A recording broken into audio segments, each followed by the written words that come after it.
Ողջույն հարգելի հեռուստադիտող, Կենտրոն հեռուստաընկերության եթերում Էրգրի համը հաղորդաշարն է։ Այսօր քայլելու ենք Արծվաբերդի արմատների հետքերով։ Հարգելի հեռուստադիտող, այսօրվա իմ հյուրը բուժքույր, բլոգեր Լեռնուհի Վարդանյանն է։ Ողջույն Տիկին Լեռնուհի։ Ինչպե՞ս եք։ Լավ, դուք ինչպե՞ս եք։ Լավ, շնորհակալ եմ։ Տիկին Լեռնուհի, մեր հաղորդաշարը դեպի արմատներ քայլելու նպատակ ունի։ Եվ մենք այսօր քայլելու ենք ձեր արմատների հետքերով։ Ուր են տանում ձեր արմատները։ Տավուշի մարզ, Շամշադինի շրջան, գյուղ Արծվաբերդ։ Բնությունով հարուստ։ Հարուստ, շատ, հիասքանչ բնություն ունի։ Տավուշի եղել եք։ Ես եղել եմ Տավուշում, Իջևանում եւ հիմնականում Դիլիջանի հատվածում։ Դե պատկերացնում եմ, եթե Դիլիջանն ու Իջևանը տեսել եմ, դրա կրկնապատիկը պետք է լինի ձեր մոտ։ Հիասքանչ բնություն ունի։ Ուրեմն շատ հետաքրքիր է, երբ մենք ուսումնասիրում ենք տարածաշրջանային խոհանոցները եւ երբ որ փորձեցի հասկանալ ձեր արմատներում ինչ բաղադրատոմս է թաքնված, միանգամից դուք ասացիք, որ թերթերուկ կամ նազուկ ենք պատրաստելու, ձեզ մոտ սալի է։ Շամշադինում սալի։ Խորիզային հիմքով է պատրաստվում եւ գաթայի տարատեսակ է դա իրականում համարվում։ Ես փորձել եմ առաջին անգամ սա Արցախում, երբ որ ծառայում էի Արցախում։ Մարտակերտում, այո, չափից շատ հավանել էի, որովհետև շատ հետաքրքիր էր։ Հասարակ խմոր, որի մեջ դրվում է խորիզ, եւ ինքը դառնում է աշխարհի ամենահամեղ, նուրբ ու բարակ խմորեղենը, այսպես ասեմ։ Այնտեղ ասում էին վրսալի, փսալի, նազուկ, թերթերուկ, այս բոլոր անվանումները հայտնի է։ Տավուշում սալի են ասում, Իջևանի բրենդներից մեկն է, այսպես ասեմ, հա, եւ երբ որ Իջևան ես այցելում, առաջին բանը, որ ուզում ես տուրիստին ասել, որ տարածաշրջանային է, միանգամից քեզ տալիս են այդ սալի տարբերակը։ Բայց մի բան եմ նկատել, որ արցախյան տարբերակում եւ իջևանյան տարբերակում վաճառվող նմուշները իրարից շատ են տարբերվում։ Արցախյան հատվածում ավելի շատ նմանվում է լավաշ հացին, արտաքին երեսը, խմորը, իսկ Իջևանում մի փոքր փափուկ է։ Ես չգիտեմ իրականում ինչից է դա, հա, չգիտեմ ինչից է դա։ Միգուցե խմորի պատրաստման գործընթացից եւ թխման process-ից է, հա, որտեղ այնտեղ սաջի վրա են թխում դուրսը։ Դուք փռում, հա, որտեղ եք։ Չէ, վարարանում, փեչի վրա։ Փեչի վրա։ Իրանց փեչի վրա։ Տաքացված երկաթի վրա է պատրաստվում։ Ու նամանավանդ Վարդեվարին այդ համարվում է ամենալավ խմորեղեններից, քաղցրավենիքներից մեկը, այսինքն տոնատիսական խոհանոց է։ Այո, պարտադիր լինում է։ Տոնի բնորոշ ուրեմն թխուկ ենք այսօր պատրաստելու եւ ես առաջարկում եմ ասել բաղադրիչները, հետո անցնել մեր բուն խոսակցությանը։ Մենք այստեղ ունենք ալյուր, ունենք սովորական սառը սենյակային ջուր, այստեղ շաքարավազ, աղ եւ իհարկե կարագ։ Կարագը կարելի է փոխարինել, ինչպես տեղային տարածքում են անում յուղով, իսկ ձեզ մոտ խոզի յուղ օգտագործում են։ Այդպես էլ ուզում եմ ասեի, ուրեմն խոզը մորթում էին ու յուղը խոզի սալից պատրաստում էին յուղ, ու այդ յուղով հենց այդ նույն օրը անմիջապես այդ շատ կարևոր էր, որ sense թարմ պատրաստում էին, որ հոտ համ երևի ծանրացում չգնար։ Այո, հա։ Ես իրականում շարունակեք կներեք։ Չէ, բացարձակ չէ զգացվում, որ դա խոզի յուղն է։ Ուրեմն ես որ կերել եմ պատրաստված խոզի յուղով, ուրեմն ինքը բավական երկար ժամանակվա եղել ու ծանր։ Գիտեմ, որ իջևանյան տարածաշրջան բնորոշ է հիմնականում խոզի յուղով տարբերակը, ես փորձել եմ ինձ համար այդպես անսովոր է եղել, որովհետև սասունցի եմ արմատներով եւ սասունցիները հիմնականում խոզի յուղի կիրառություն չունեն։ Իրենց մոտ կարագից հալված տարբերակն է, այսինքն տեղային բնորոշիչ այդպես հատկություն է։ Միգուցե իմ թիմքը սովոր չէ, օրինակ եթե ես էլ ծնված լինեի Տավուշում կամ հարակից գյուղերում, հենց կոնկրետ Տավուշի,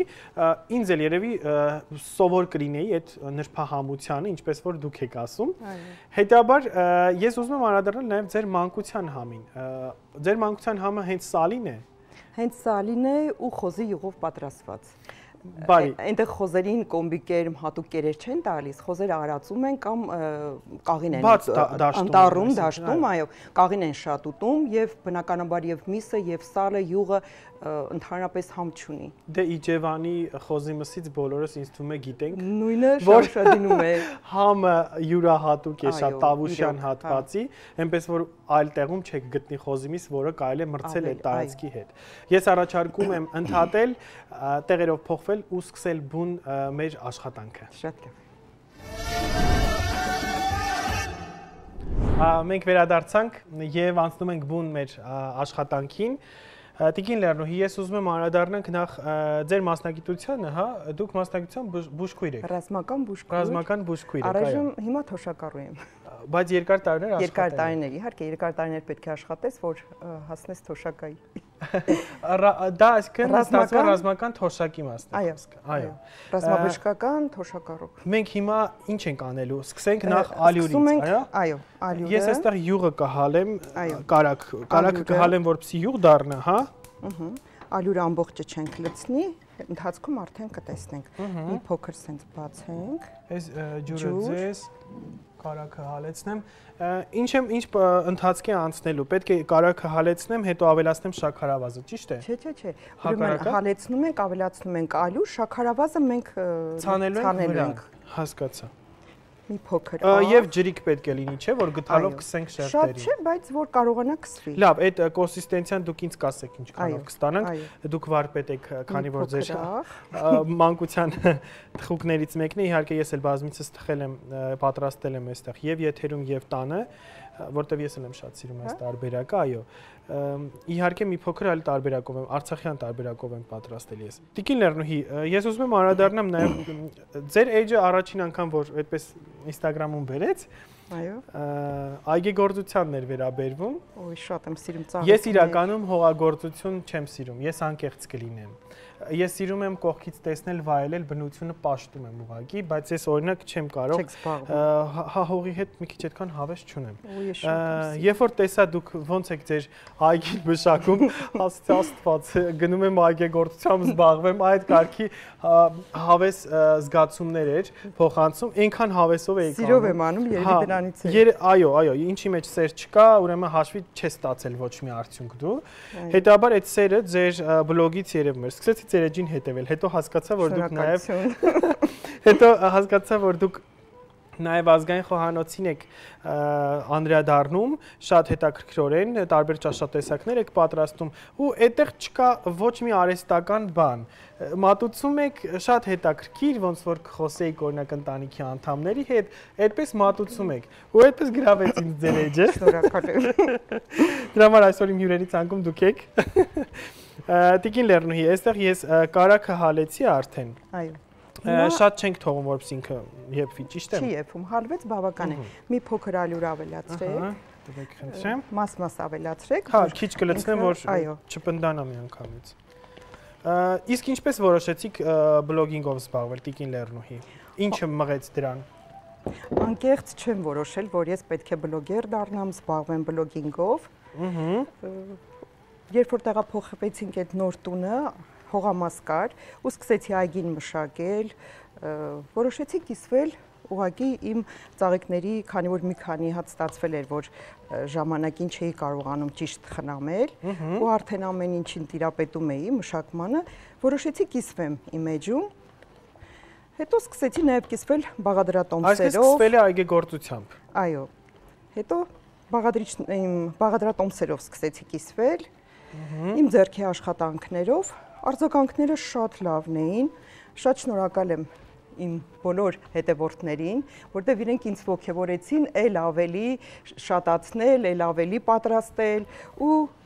ավելի մոտիվացվեցի, որ ավելի սիրուն բաներ պատրաստեմ իրենց համար։ Այո, դուք նաև ձեռագործ իրեր եք պատրաստում, ես տեսել եմ, շատ գեղեցիկ մտահղացումներ են, հատկապես ես վերջին շրջանում ես տեսա, որ դուք սպիտակ ծաղկամանի վրա դեկուպաժ արեցիք։ Այո։ Ու այդ համադրությունը կապույտի սպիտակի անչափ գեղեցիկ էր։ Շնորհակալ եմ։ Ես ուրեմն ասեմ հեռուստատողին, որ մենք այստեղ խմորն ենք շաղախում, ավելացրել ենք ալյուր, ջուր եւ իհարկե աղ։ Այստեղ ես պատրաստեցի այն խորիզը, որը որ պետք է լինի, հա։ Այո, ես ալյուր կավելացնեմ հիմա եւս։ Ամբողջ ավելացրեք։ Խորիզը պատրաստեցի, գրեթե ինձ թվում է նորմալ է, հա, թե մի քիչ էլ պետք է ավելացնել։ Լավ է։ Ես առաջարկում եմ ընդհատել, մինչև որ խմորը կբերենք այն վիճակին, որ պատրաստ կլինի գնդեր անելուն ու կմիանանք ձեզ։ Մենք վերադարձանք եւ արդեն պատրաստ է 3 գնդերը։ Ինչ ենք անելու, Տիկին Լեռնուհի։ Հիմա ուրեմն առաջինը կսկսենք կրտնակել, հերթով բոլորը բացել, լավաշի պես, տարածել ու հետո կավելացնենք խորիզը։ Հիմա ես բացեմ, շերտ, այսինքն ավելացնելու ենք իր վրա։ Շերտ, այո։ Բացի այգեգործությունից այլ հոբի ունեք։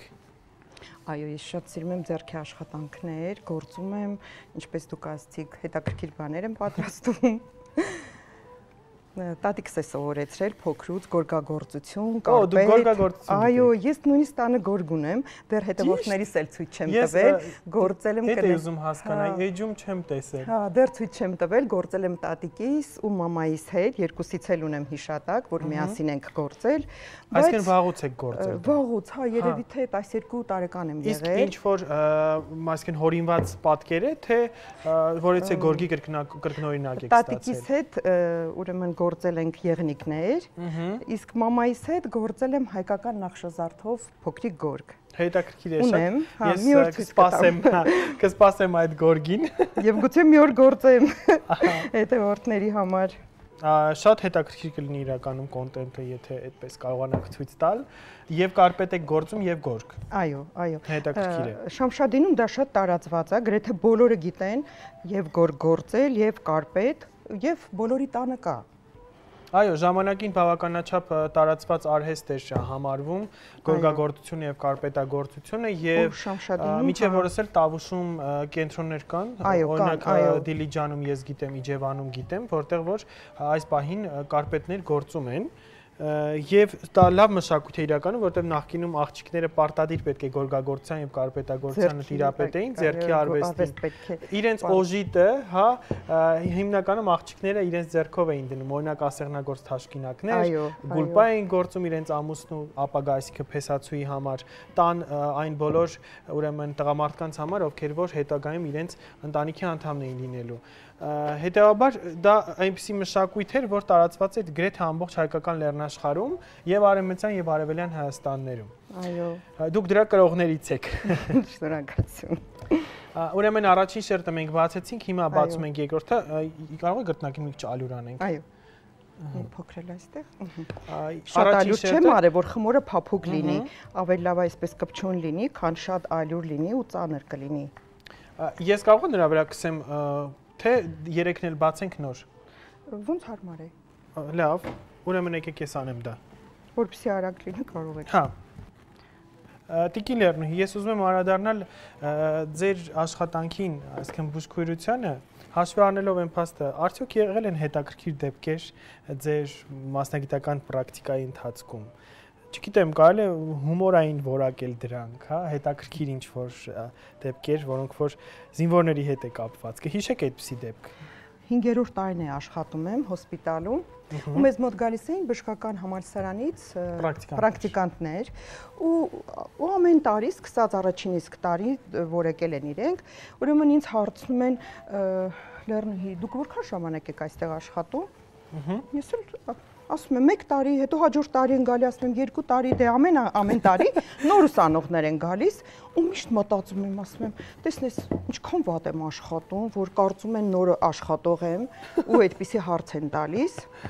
Արդեն 5-րդ տարին է, որ նորից հարցրեցին, արդեն ստաժս բավականին շատ էր, ու ես այտենց վստահ ասում եմ, կներեք, էլի իսկ ինչու եք հարցնում։ Ասում են, դուք այնքան սիրով եք աշխատում, կարծես 3 եք եկել աշխատանքի։ Ասում եմ, ոայ, ինչ ուրախ եմ, ասում, գիտեք, չէ, ով գալիս է նույն հարցն է տալիս։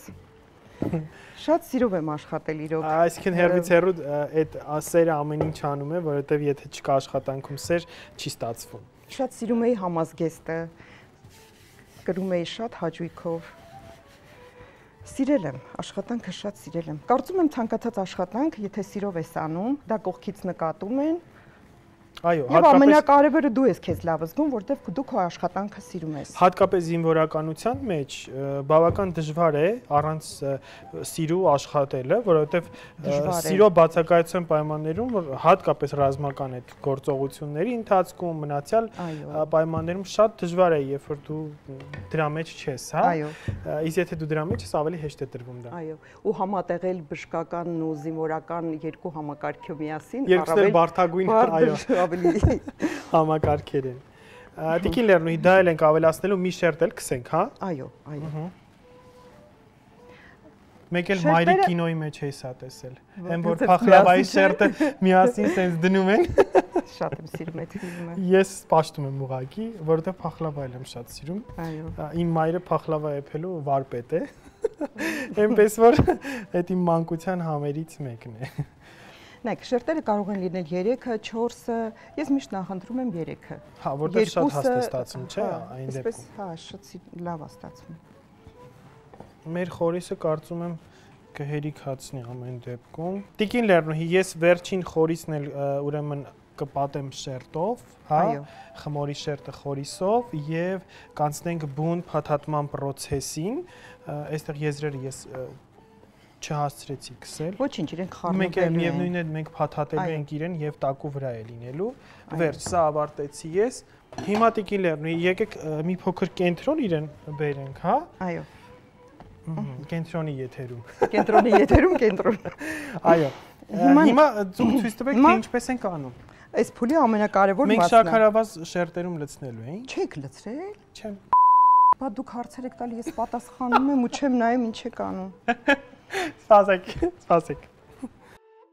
Դա անցած անգամ գաթի մեջ ձուչ էինք լցրել, ինչ ցեք խաբար։ Մենք վերադարձանք եւ խմորը արդեն պատրաստ է, շերտ, պետք է քսել խորիս, ավելացնել շաքարավազ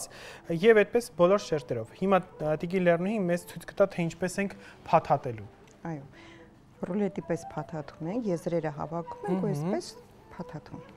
Այսինքն շերտերը ստացվում է այս ամբողջ շերտերի եւ ոլորման պտույտի արդյունքում։ Այո, հիմա փաթաթեմ ու ցույց տամ ինչ ենք անելու։ Եզրերը այստեղ այսպես ամրացնում ենք։ Դա ֆիքսում ենք, որ միջի խորիսի ընթացքում այո դուրս չգա։ Հիմա եկեք միասին, դուք դեպի աջ, ես դեպի ձախ, այսպես։ Ամեն գաղտնիքը շորջ համելու process։ Հա, այսպես։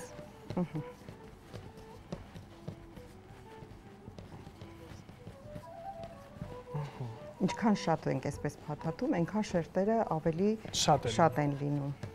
Հետո իրեն ինչ ենք անելու, այսպես Հիմա կտրում ենք ու արդեն պատրաստ ենք, այո։ Այնտեղ դանակը ունենք։ Ձեռքերով ենք բացելու իրեն, թե ոնց, թե գրտնակով։ Չէ, գրտնակով։ Հիմա մասերի բաժանենք։ Այստեղ դանակ ունենք, դանակով բաժանումը կանենք, խնդրեմ։ Երևի ես միացնեմ արդեն սա։ Կարծում եմ այս չափսի հարմար է։ Ալյուրը ես դնեմ այստեղ, ձեզ միգուցե պետք կա։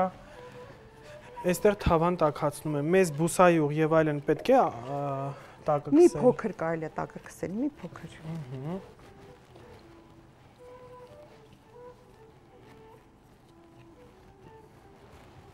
Տիկին Լեռնուհի, մշտական ճաշատեսակ ունեք, որ միշտ տանը պատրաստում եք եւ ձեր երեխաները շատ են սիրում այդ ճաշը։ Չգիտեմ, դա կլինի ազգային, դա կլինի այլ ազգային էթնիկ, այսինքն խոհանոց։ Կա այդպիսի ճաշատեսակ։ Տոլման։ Ձեր աղջիկը աչքերը ժպտում են այնտեղից։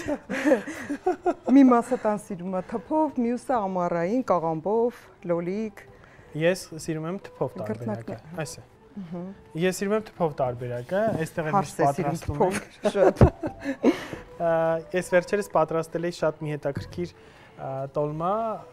ուրեմն մարաշի տոլմա էր, պահկային է իդեպ, պատրաստվում է բրնձով,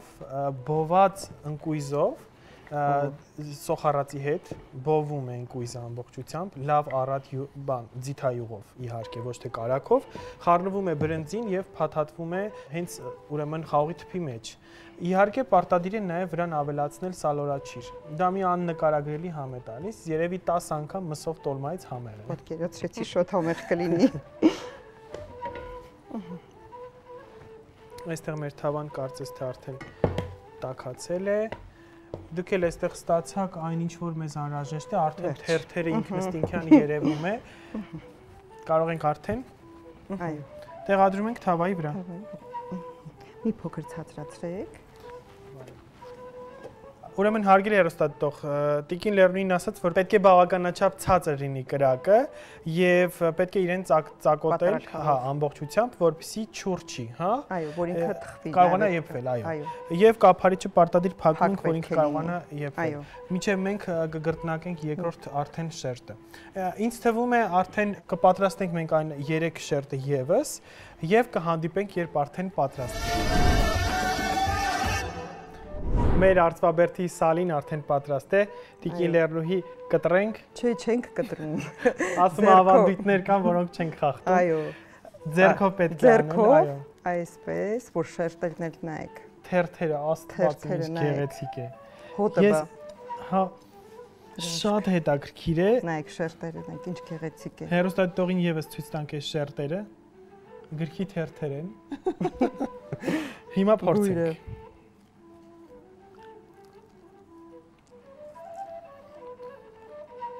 Հետաքրքիր է։ Շատ, այո։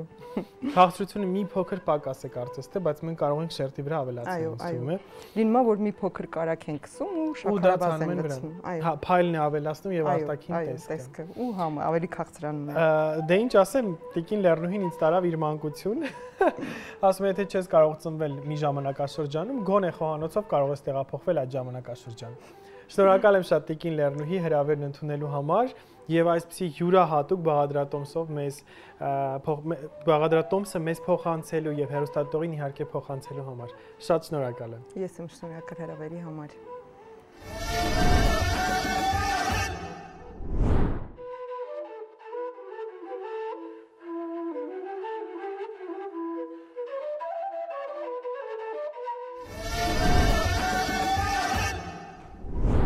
Տիկին Լեռնուհու հետ փորձեցինք բերել իր մանկության համը եւ Տավուշյան յուրահատուկ սալին